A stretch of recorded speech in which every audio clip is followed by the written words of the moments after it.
wanted to, just going to move this a little bit so I can actually see my words. I wanted to start with a land acknowledgement, and I found this really good site that allows you to craft your own land acknowledgement by asking you questions like, what is your intention of wanting to do a land acknowledgement? But I thought it would be perfect for today. And I wish I had grabbed the website because it's really a great site for everyone to be aware of. So as we recognize Indigenous Peoples Day, I want to acknowledge my relationship to the land and the waters of Northborough as someone who visits here. My commitment is to remember that I can never truly own this land, but to preserve it for future generations to enjoy. I will put this into practice by being aware of how my consumerism affects this place and by acting as a caretaker.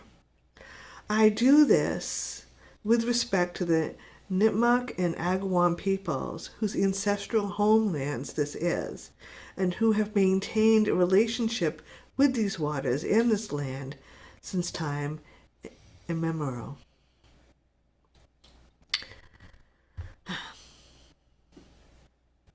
So with that, we give thanks. Yes. So things are not always as they appear. And I wanted to start with a story. It's a parable of the farmer called We Shall See by Joslin. So once upon a time, there was an old farmer who had worked his crop for many years. And one day, his horse ran away. Upon hearing the news, his neighbors came to visit. "Such bad luck," they said sympathetically. "You must be so sad." "We shall see," said the farmer. The next morning, the horse returned, bringing with it 2 other wild horses. "How wonderful!" the neighbors exclaimed. "Not only did the horse return, but you received 2 more. What great fortune you have!" "We shall see," said the farmer. The following day, his son tried to ride one of the untamed horses and was thrown and broke his leg. The neighbors again came to offer their sympathy for his misfortune. "Now your son cannot help you with your farming," they said. "What terrible luck you have." "We shall see," replied the farmer.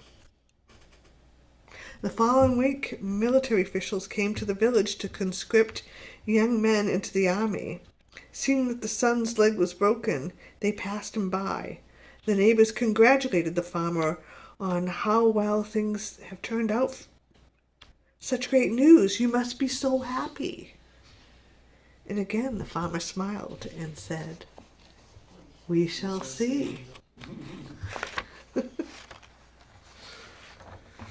I think that's a great story, right? Because we don't always know when things happen that there might be a greater purpose for that, or some unknown blessing that is already on its way.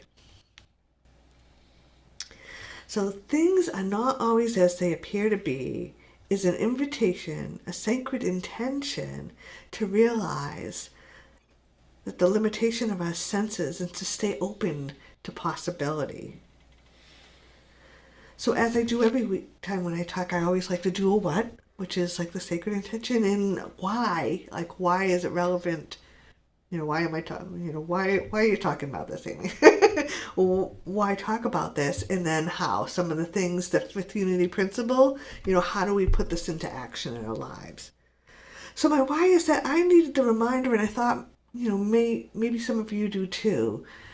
Because with some of the craziness that we see happening in the world around us, it's easy to look at that and to judge by appearances. Today's daily word could not have been more perfect. Just always. Perfect. Yeah. Always. So this holiday weekend that we rightfully now call Indigenous Peoples Day is a great example of this. How many of you grew up with the idea that in 1492 Columbus sailed the ocean blue? That was written by Jason Marzello. Anyone grew up reciting that? And many of us were taught an idolized version in elementary school that Columbus was some type of hero, which couldn't be more further than the truth. You know, the discovery, the narrative of Columbus is contradicted by the fact that the indigenous peoples were already living in the Americas, which Columbus mistakenly believed was Asia. Furthermore, his voyages initiated the Columbian Exchange, which introduced devastating disease and paved the way for European colonialism, leading to the decimation of native populations and the start of the transatlantic slave trade. So there was no discovery, the location was wrong, it initiated colonialism, brought devastating diseases, and paved the way for slavery. So it's like, that's why it's always good to look at appearances and the things that we're being taught or told. Our young minds had no reason to doubt or to question what we were being told. How many of you are familiar with the concept called, or the term, confirmation bias? So if you're not, confirmation bias is our natural tendency to favor information that confirms what we already believe or want to believe, while dismissing or downplaying information that contradicts it. It's like selectively only looking for evidence that supports your existing opinion and ignoring or quickly forgetting anything that challenges that. John 7:24 says to stop judging by mere appearances, instead to judge correctly or righteously. Right? That's where our power of wisdom can support us. All of the 12 hours. At all times, but wisdom can really guide us in a power of faith. Eric Butterworth, in Discover the Power Within You, said that man is not in the world to set it right, but to see it rightly. And right seeing is the passport from illusion to the heaven of accomplishment. If you want to change the world, or to be an influence for such a change, you must begin with yourself by changing the way that you see the world. Get back to the principle, the whole universe, and the whole man. Because things are not always as they appear. Any Wicked fans? Anyone been watching Wicked? I am so... That's such a great story, right? Because that's what's great about metaphysical interpretation in Maieudics, right? Because we can take any story, doesn't always have to be the Bible, and say, how is this at work in my own life? And if you're not familiar with the story of Wicked, it's such a great... I just love the telling of the story because it shifts the paradigm of what we've been told about the Wicked Witch and what goodness is. Although I always wanted the crown and the outfit of Gondo when I was growing up. But it's an opportunity for us to really take a look at the things aren't always as they appear. So how do we do this? I saw a great meme on Facebook by a journalism professor by the name of Jonathan Foster. He said, if someone tells you it's raining and another person tells you it's dry, it's not your job to quote them both. It's your job to look out the window and find out which one is true. Right? Right? To see for yourself. And if it's New England, you just wait 5 minutes and it could change. Right. And actually, in all of those can be true at any given time. That's absolutely true because, I live in Amesbury, but my sister and my family live in Newburyport. And it's amazing how one town over it can be snowing or raining in either or. I go to Sunday dinner every week, and it's amazing how one town can be different from another. So we don't judge by appearance, but we look to see what is true for us and really be open to another expression of what's true for another person. But we try to look beyond the appearance. And we find that we do our own internal work. That's an example of doing our own internal journey. Not just relying on what one person says or another person says, but our fifth unity principle of putting it into action and finding out for ourselves. Ask if the information that you're being given passes the triple filter test. The triple filter story refers to a parable attributed to the ancient Greek philosopher Socrates about a man who wants to share gossip. Socrates proposes a triple filter test, where the person must ask if the information is true, good, and useful before speaking. So if the information fails any of these filters, Socrates concluded that there was no reason to share it.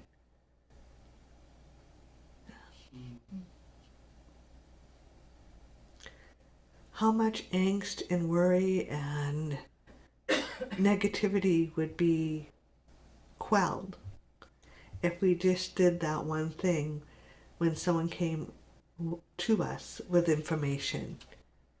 Hold on a minute. And if we did the same thing, right? Like, we don't always have to have an opinion about something, right? I've found that when I have an opinion, it's generally in my head. When I have a knowing, I feel it down to my toes. I feel it in my gut and my whole body. I think opinions reside in our egos. Now, be aware of your own bias and make sure that your own lenses are clean. Is there any forgiveness work that needs to be done? Ask yourself, is there more you need to know about a person or a situation? Stay open and be curious. And that's a good way of using I've talked about this in our power of understanding and using that as a verb to say, what don't I know about this situation? Is there more for me to know?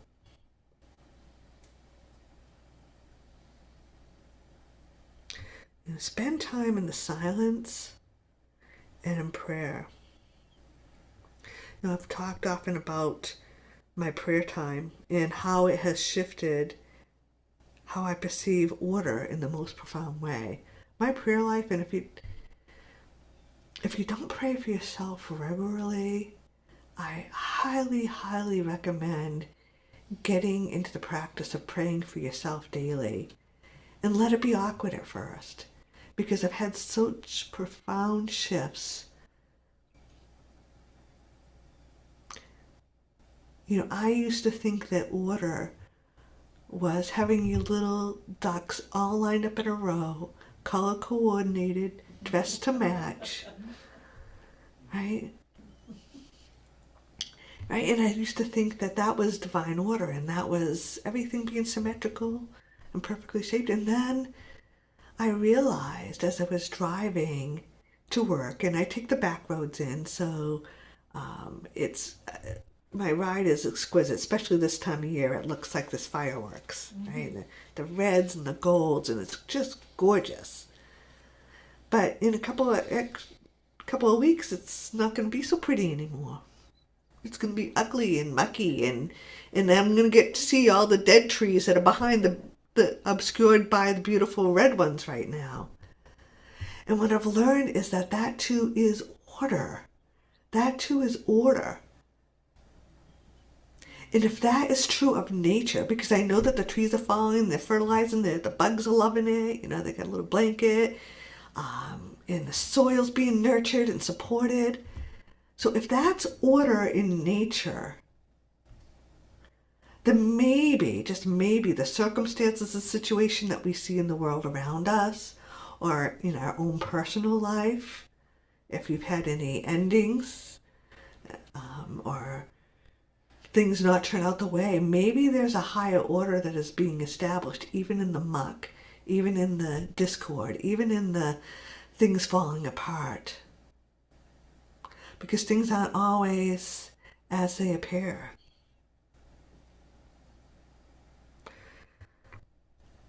One of my favorite quotes from the Bible is Proverbs 3:5. Trust in the Lord with all your heart and lean not on your own understanding. Remembering that the Lord metaphysically is our higher I am. It's that Christ consciousness. So when we're in a situation, we can take it to a highest version of ourselves and look at it a little differently. And as a wonderful Jason Mraz song stated, look for the good in everything. Our first unity principle is that God is the absolute good everywhere present. And we all know that, like, what you seek or what you find. So if you're looking for the good will present itself. And good is always there. Shipley used to quote her sister, who was also a minister, saying that, speak to the king and the king will appear. So we can, with our words and with our thoughts, be looking for the good and affirming the good.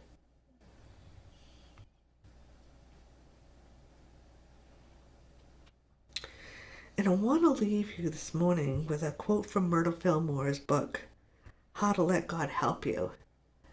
It's from chapter 3, and the title of the chapter is Life is a School. She said, all of us, sooner or later, come to a place in our development where we are no longer satisfied to go on living the old life without the knowledge of our oneness with God, the source of our being. Sometimes, when we reach this place, we may become restless or dissatisfied. We may go through experiences which we do not understand. We may even be tempted to think that our good has gone from us. But just as surely as there is God, the one presence and one power, we shall find that all is well, and that we are but going from one room, as it were, into another larger, lighter room. Things are not always as they appear.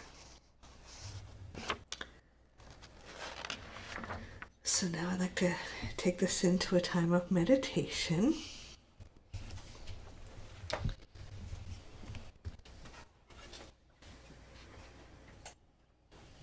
And I invite you to find a comfortable seated position. Rest your hands gently on your lap. And allow your eyes to close or soften your gaze.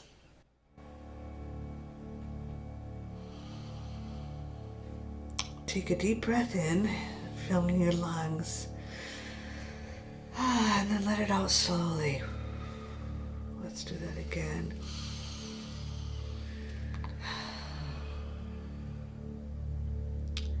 As you settle in, bring your attention to the idea that things in life are not always as they seem at first glance.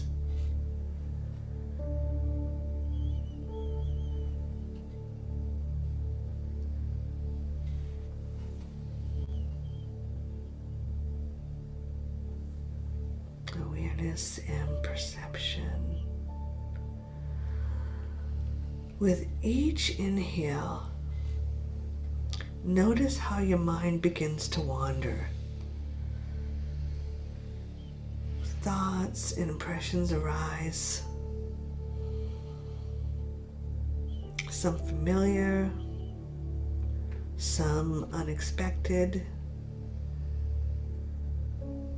Imagine these thoughts as clouds drifting across the sky.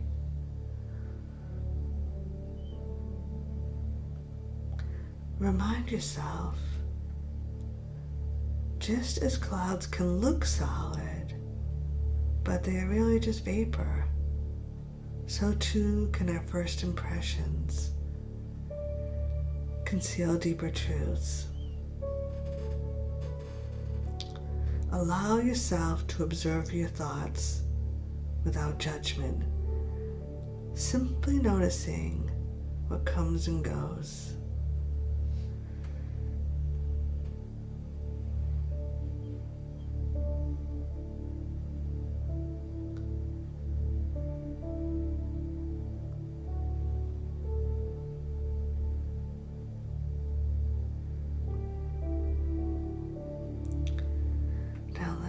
Look beneath the surface. So now bring to mind a situation or a person that you may have judged quickly in the past.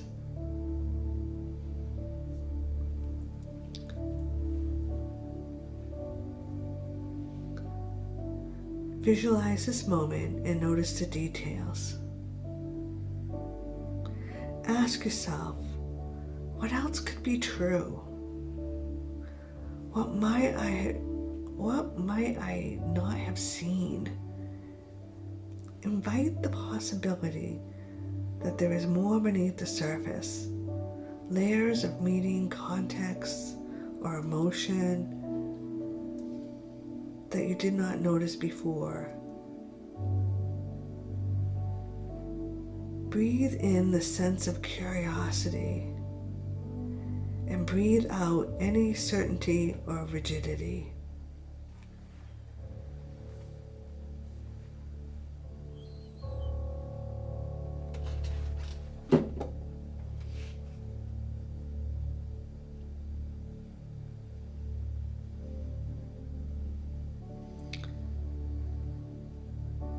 Embrace openness.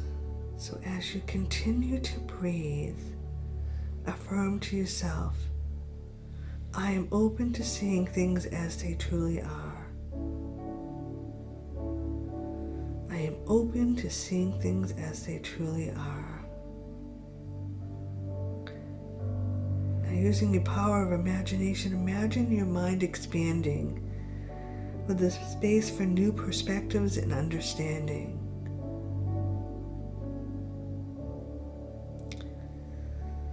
Allow a sense of calm and openness to fill you.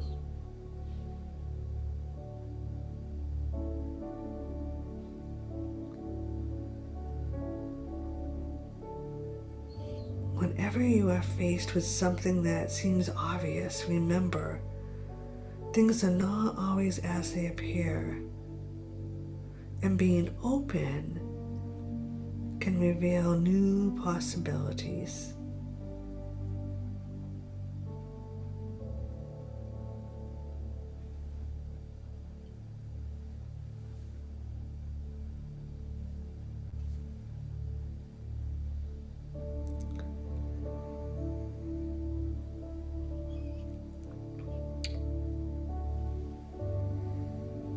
Take another deep breath in and let it out slowly. And another deep breath in.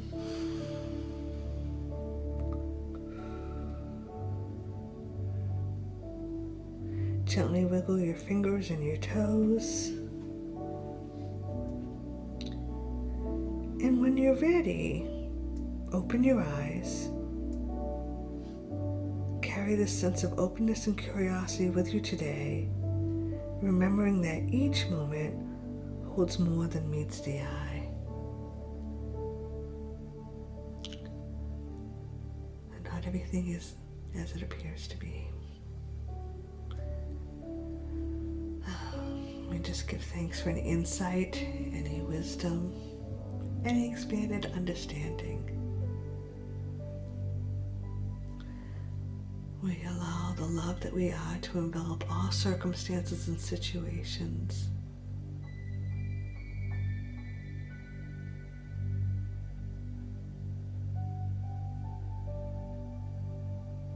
We open our eyes, we open our mind, and we open